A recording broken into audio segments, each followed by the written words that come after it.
Hey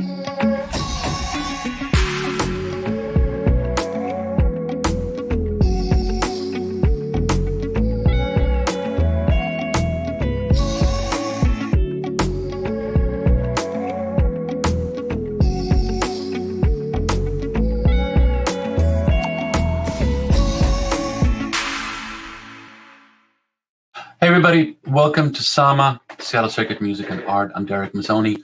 Thank you so much for being here.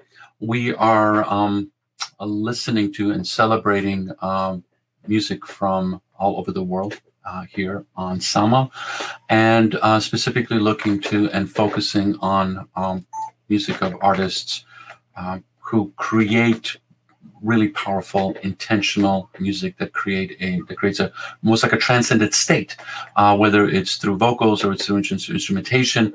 It allows people to connect with artists and connect with their culture and connect with their history.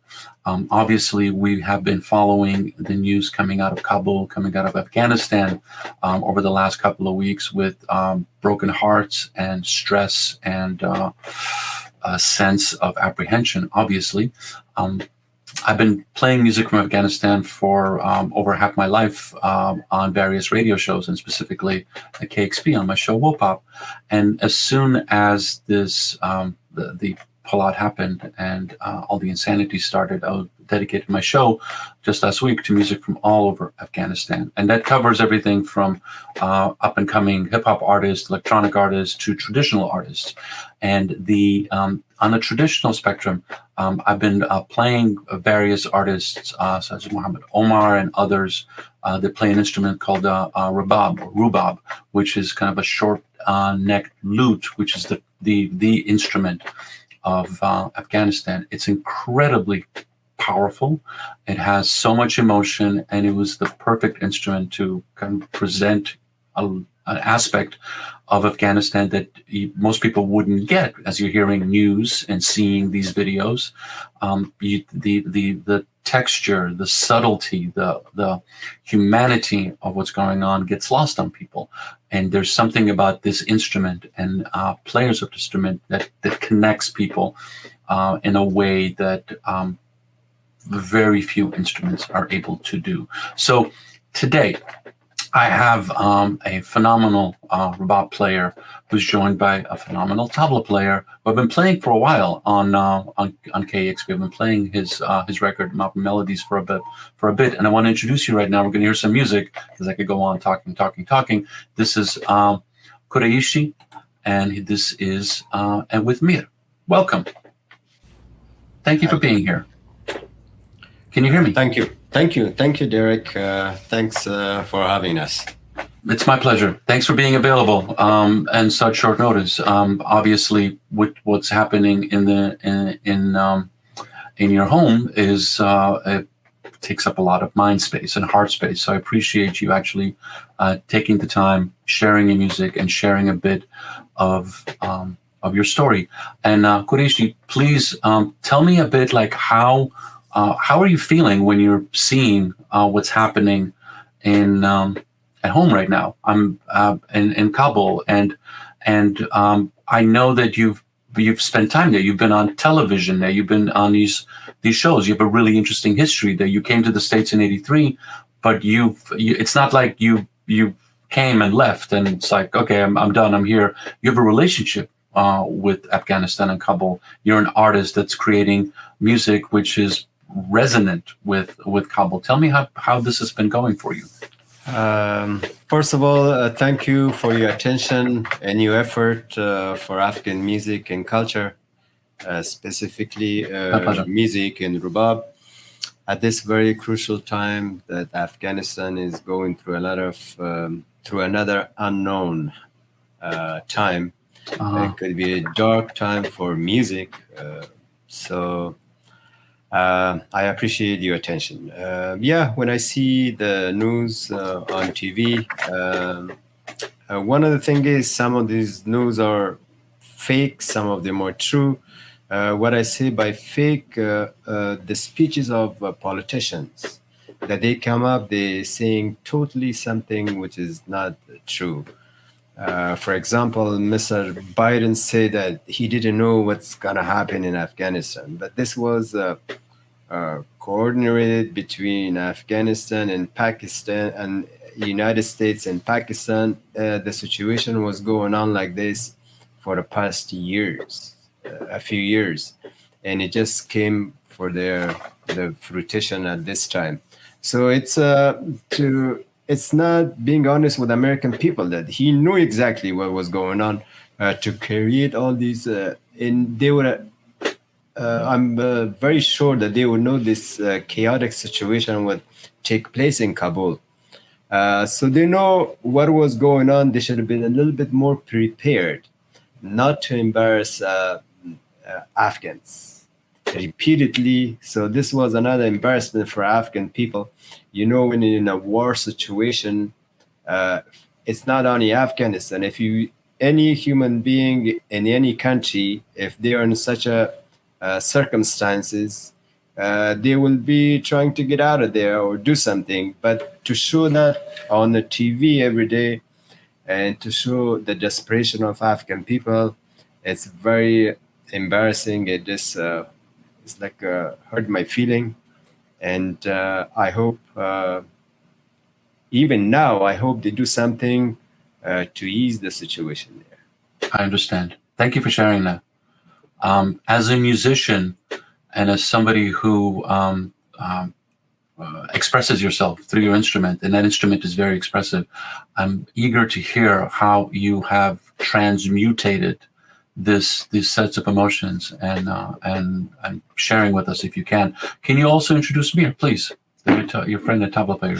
Amir, please introduce yourself. Yeah, my name is Mir Nakibul Islam, and I'm a tabla player, born and raised in Bangladesh, and staying and working in New York City. Okay, thank you. One of the good thing about New York City is it's a small world. It's like we have everyone from every country, and I'm so glad to be introduced with Mr. Amir that Bangladesh and Afghan music has so much in common, especially the folk music. So this is a new thing that we're working on some projects. I'm very glad that he's also living in New York City. Perfect. Thank you for being here. Would love to hear some music if you can. Sure. I'm going to play a short piece. It's my own composition. And then we'll play some other pieces later on. Okay, thank you.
Perfect. That was beautiful.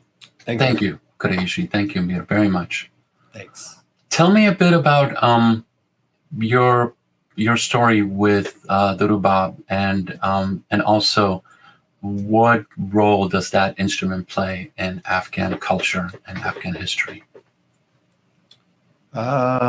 Yes, I was lucky. We had this instrument. My father, he would play it sometime, but not professionally, just here and there at home. So when I was little, I liked to play it, and I love the sound. The sound of this instrument. Me too. And when I came to New York, I wanted to play guitar. I also like guitar. But after a short time, when I was looking at this instrument and how beautiful it was, I got all my attention to this instrument. So for the Why? What made it? the important thing was, first of all, once I was away from Afghanistan, this was one of the things that kept my relation and my thoughts with Afghanistan. And this is one of the main instrument of, I would call it the national instrument of Afghanistan. It is the national instrument, isn't it? Yes. Okay. And so when I played, it takes me back there. And when I got the attention of non-Afghan listeners for the concert that I gave, he made me to get more into it. So I totally scratched the idea of playing guitar. So now I'm playing the instrument, and it's very important for Afghan culture and music to have this instrument. Unfortunately, not many. It's a hard instrument to play and to learn. We didn't have many Rabab players. Now they're good for the past. One of the good thing about these past 10 years was the development of young Rabab players in Afghanistan, especially in Kabul. Okay. So they pay more attention, and there are more Rabab players. But I'm worried about what I hear. That trend will come to an end with the new government, and some people, they might even break their instruments. We'll wait and see how it goes. I hope. In the past, they did. In the past, that was the Taliban only allowed vocal or religious music, and specifically string instruments, and were broken, and artists were tortured. And yes, they're saying something right now, but it's fascinating because, you know, talking to I have Afghanis in my life here, and talking to them, they're in tech or in retail or in government or other things, but to talk to a musician, whereas in the thing that you're doing is the one thing that the new government really doesn't want you to do. You know, it's like, my hope is that to have some intelligent people and in to promotion, to convince them the music is part of Afghan culture, especially traditional music. So I hope they will not be as strict as they were the last time. So this is my hope, only hope, but we'll wait and see. So it's been 20 years. Afghanistan in 2001 opened up. Suddenly there was the war, and then the U.S. was there. And I know that a lot of the people I know of Afghanistan went back. It was going back and forth. There was, especially in places like Kabul and Kandahar, there was something going on. What was your relationship like? Because, I mean, this is a strange parallel, but I grew up in Poland, and I couldn't go back to Poland until 1990 when the wall came down. And then, you know, I had a different relationship with the country before I could go back there. And then now I go back almost every year. It's a different kind of thing. But for that period of time, it was just, I couldn't go back there. It was like, it was dangerous. I would have gotten, I would have hadn't gone in the military or something. But I'm super curious, you as an artist playing this instrument, what's your relationship been like with Afghanistan over the last 20 years? And I'm not going to ask you to speak about the future, but it is interesting, as in like, what is that? What's going on with you right now? Whereas in like this place that was open is now closed. Yes, it was a good period at the beginning. Everybody was hopeful. During this period, this opening period, they invited me to play there, so I went back there for a performance. But when I came back, I was depressed for 1 month when I saw the situation in Kabul, even when this openness and everything, because I used to the old Afghanistan, when life was peaceful and everybody respect each other and everybody had the same voice. Mm-hmm. But when I went to Kabul and I saw all these people, when you mention openness, so let's say another word, democracy, and everything was good. But when I went to Kabul, all these powerful people, they had their own army, very chaotic, but this was one of the things everybody was hiding, including the media of Westerns, that this country was not in balance. everybody has their own army. It was a chaotic situation. And as of my observation, sadly, I had no hope. It was everybody was selfish. All these little the warlords that they had power, all of a sudden they got rich. Obviously, the money was coming from United States and Western allies, but it was all they were all corrupt. It was not a good management, and so that was my thing. Even then, I didn't have much hope, sadly. But the only good thing was that there were a music scene. Music was played relatively better than before. That was the only good thing. But everything else, it was kind of sad. And I understand. I hope thing will change. Okay. Well, women could go to school. There was movement there. That was one of the heartbreaking things right now. So this is one of the reasons I wanted to interview today, because as an artist, it's kind of your job to ingest all that, sadly and gratefully, and then put it out. I would love to hear another song. Can you tell us about it? Okay, with the second piece, nowadays everybody appreciate what we don't have. We had a very popular singer. His name was Ahmad Zahir.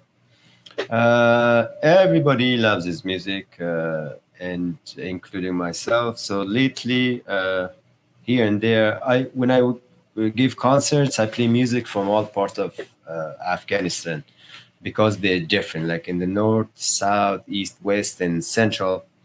And I'm adding this other part to my performances, one piece of Ahmad Zahir. Okay, perfect. Love one to of hear his it. songs in rock. Thank you.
It's beautiful work. Thank you so much.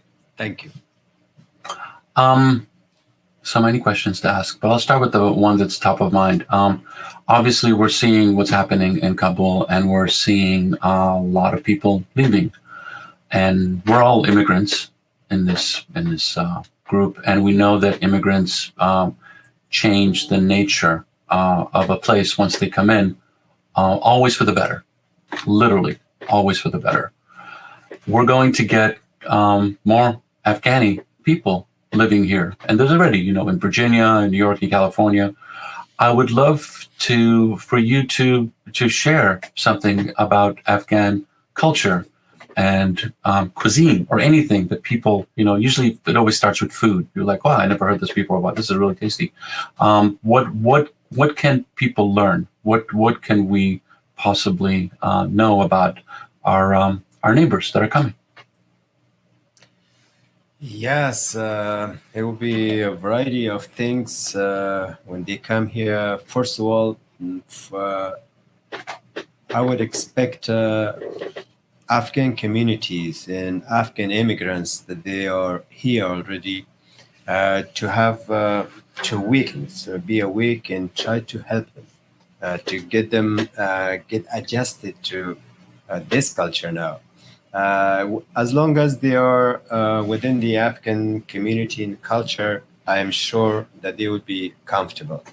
It would be a little bit frustrated for them and sad if they're just kept in an isolated place somewhere that they don't have with the Afghan community.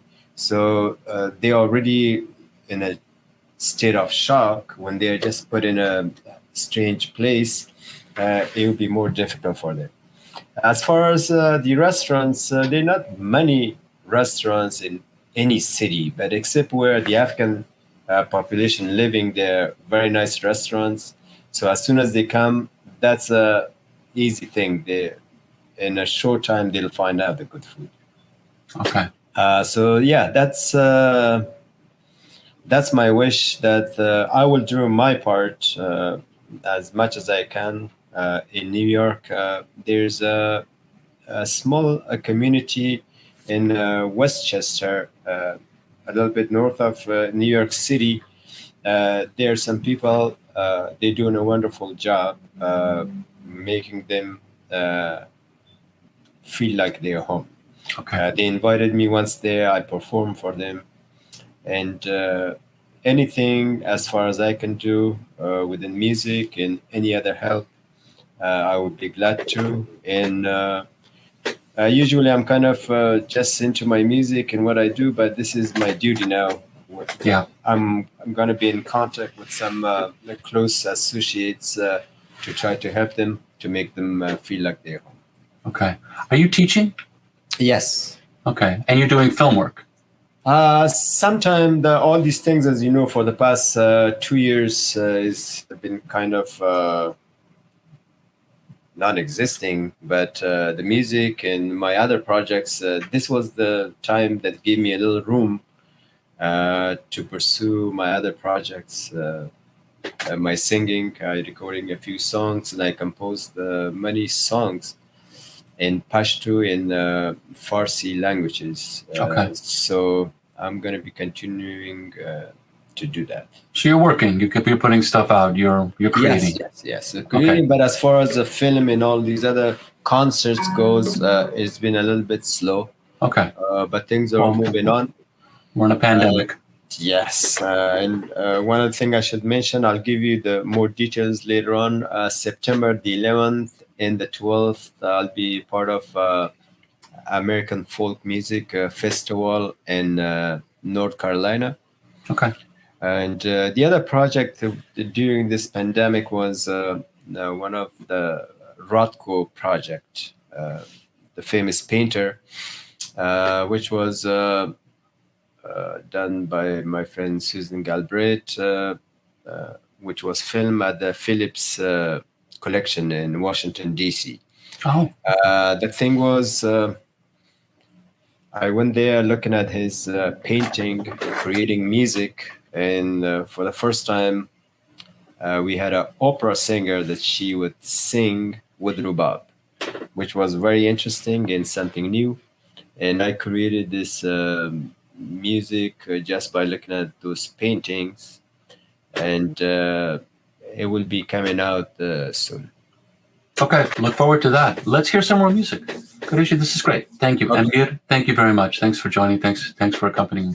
And I'll look forward to seeing how your career evolves, and especially now as we have such a thing happening in the news and in the world. Great. This last instrumental piece I will play is like more like a Pashto song from the south, which is very popular. So as I mentioned to you earlier, in my concerts, I gave an example from all over Afghanistan. But now, since we don't have much time, we'll end up our performances with this piece. Okay. And also, I need to stress that Sama is always intended to be a concert series. So I look forward to welcoming both of you to Seattle on stage once we get through all this insanity and have dinner. That'd be great. Okay. Thanks again for you and your station to provide this opportunity for us and your attention to the culture, music, and Afghan situation. I appreciate it. Thank you. Thank you.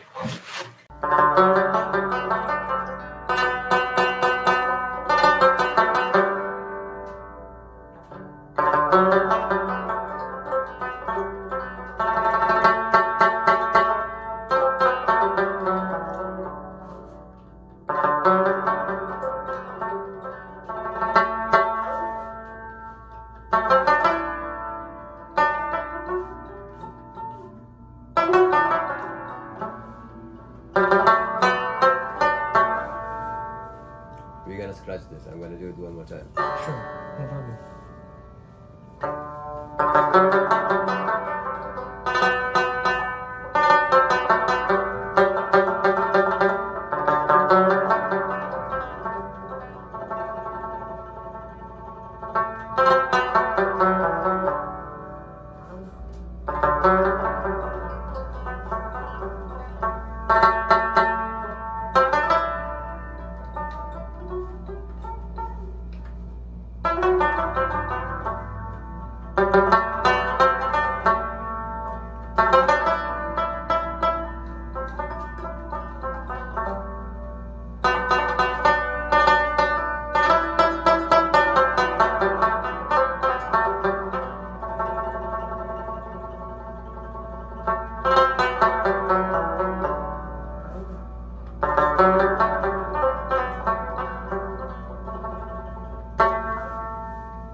Beautiful work. Thank you so much.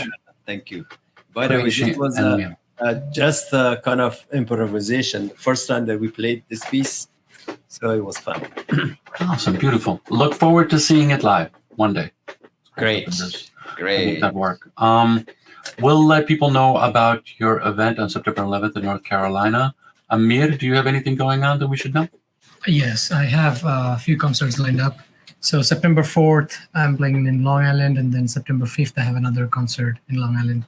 And then 10th and 11th and 12th, I'm going to Vermont to play another like festival there. And and then this time is like becoming a little busier after like a hiatus of 1 year.